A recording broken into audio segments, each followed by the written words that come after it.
नमस्कार, शुभ प्रभात। आयुर्वेदको जानकारी दिने क्रमलाई निरन्तरता दिँदै म यो भागमा अङ्कोट, अङ्कोल अथवा अम्फिफलको बारेमा जानकारी दिन सुरु गर्नेछु। यो जुन चित्रमा दिइएको पाकेको अम्फिफलको तस्बिर हो। नेपाली बृहत शब्दकोशले काभ्राका जस्ता पात हुने, ससाना पहेँला रङका फूल फुल्ने र राता रङका सेता धर्सा भएका फल फल्ने काँडादार एक वृक्ष वा त्यसैको फललाई अङ्कुलक भनिन्छ भनेर लेखेको छ। अब यसलाई विभिन्न भाषामा नाम बताउने क्रममा यसको अङ्ग्रेजी नाम सेज लिव्ड एलेन्जियम हो।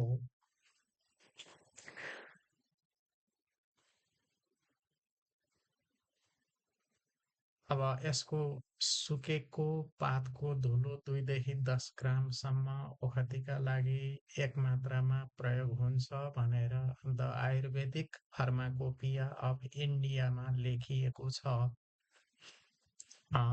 नेपालबाट प्रकाशित आयुर्वेदिक अथवा वनस्पति सम्बन्धी जानकारी दिएका पुस्तकहरूमा पनि जस्तै enumeration of flowering plants in Terai, sal, Shorea robusta, ग्यारेन्टिन forest of Jalthal, eastern Nepal, Krishna Prasad Bhattarai, department of botany, Mechi multiple campus Bhadrapur, Tribhuvan university Nepal भनेर प्रकाशित एउटा पुस्तिकामा यो अम्फिफलको वानस्पतिक नाम एलाङ्जियम सेल्विफोलियम भनेर दिइएको छ र यो एलान्जिएसी परिवारमा पर्दछ भनिएको छ। यिनै कुराहरू journal of plant researches, government of Nepal, ministry of forest and soil conservation, department of plant resources, Thapathali, काठमाडौँबाट 2017मा प्रकाशित एउटा पुस्तिकामा पनि यो वनस्पतिको वानस्पतिक नाम एलाङ्जियम सेल्विफोलियम एलएफ वान्जेरिन हो र यो एलान्जिसेई परिवारमा पर्दछ र यसलाई नेपालीमा असारे भनिन्छ भनेर लेखिएको पाइन्छ। त्यसैगरी नेपाली निघण्टुमा कोशराज देवकोटा भन्नुहुन्छ, अम्फीलाई संस्कृतमा कोठा, कोशक, अङ्कोल, अङ्कोट आदि नामहरू दिइएको छ। हिन्दीमा अङ्कोल वा ढेरा भनिन्छ, बङ्गालीमा आङ्कोड, मराठीमा अङ्कोल, कन्नडमा अङ्कुले, ल्याटिनमा एलान्जियम सेल्विफोलियम भनेर यसको विभिन्न भाषामा नाम दिइएको पाइन्छ। त्यसमा थप भनिएको छ यो केही पिरो, टर्रो, तितो र तिखर स्वादको हुन्छ। यसले गर्मी गर्दछ, यो पचाउन सहज हुन्छ र रेचनीय अर्थात् दिशा लगाउने गुणको हुन्छ। यसको रसले बान्ता गराउँदछ।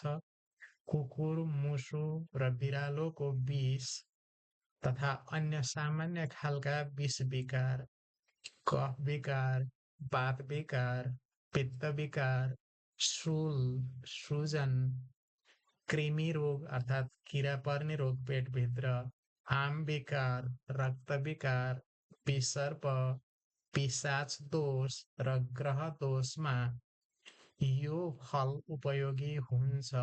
यसको बीज स्वादिलो, शीतवीर्यको, पचाउन कठिन, दिशालाई खुलाउने, कफ बढाउने, पाचन शक्तिलाई कमजोर गर्ने, चिल्लो मिसिएको, वीर्य बढाउने तथा क्षयरोग, रक्त विकार, वात विकार, पित्त विकार र विसर्प नाश गर्ने गुणको हुन्छ।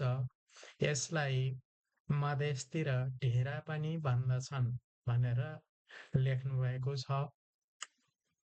इलामको नाममा खोलिएको एउटा ब्लगमा यसको फललाई इलामतिर रिठ्ठो जसरी नै लुगा धुन प्रयोग गरिन्छ समेत भनिएको छ।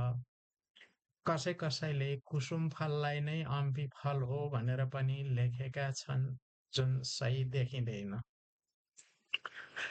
परिभाषा खण्डमा मैले यहाँलाई यी जानकारीहरू गराएँ। अब म प्राचीन आयुर्वेदका पुस्तकमा लेखिएका कुराहरू यहाँलाई क्रमशः जानकारी दिन्छु। अभिधान मञ्जरीले अङ्कोल आदि यसका पर्यायवाची नामहरू दिएको छ। अभिधान रत्नमालामा पनि गिरिकोल आदि विभिन्न नामहरू पर्यायवाची नामका रूपमा लेखिएको पाइन्छ। अमरकोशले अङ्कोट र निकोचक भनिन्छ यसलाई भनेर पर्यायवाची नाम दिएको छ। अर्क प्रकाशमा यो अम्फी फलको मदिरा बनाएर प्रयोग गर्नाले त्यसले शूल, आम रोग, शरीरको सूजन, ग्रह रोग र विषको असर नाश गर्दछ। यसको अर्क पिउनाले अथवा यसको मदिरा पिउनाले कुकुरको विष नाश हुन्छ भनेर यो पुस्तकमा लेखिएको छ। यसैगरी अष्टाङ्ग निघण्टुमा पितसार आदि यसका पर्यायवाची संस्कृत शब्दहरू दिइएका छन्। कैयदेव निघण्टुमा पहिला कोल्लक आदि यसका पर्यायवाची शब्दहरू दिइएको छ र भनिएको छ। यो असारे फल तितो, चिल्लो, तिखर, टर्रो र पिरो हुन्छ। यो बान्ता गराउनका लागि उपयोगी ओखती हो। रेचन अथवा दिशा लगाउनका लागि पनि यसको प्रयोग हुन्छ। शूल, सूजन, ग्रह बाधा, पेटमा पर्ने किरा, विसर्प रोग, कफ विकार, पित्त विकार, रक्त विकार, कुकुरको विष विकार, मुसाको विष विकार र अन्य विष विकार नाश गर्ने गुण यसमा हुन्छ।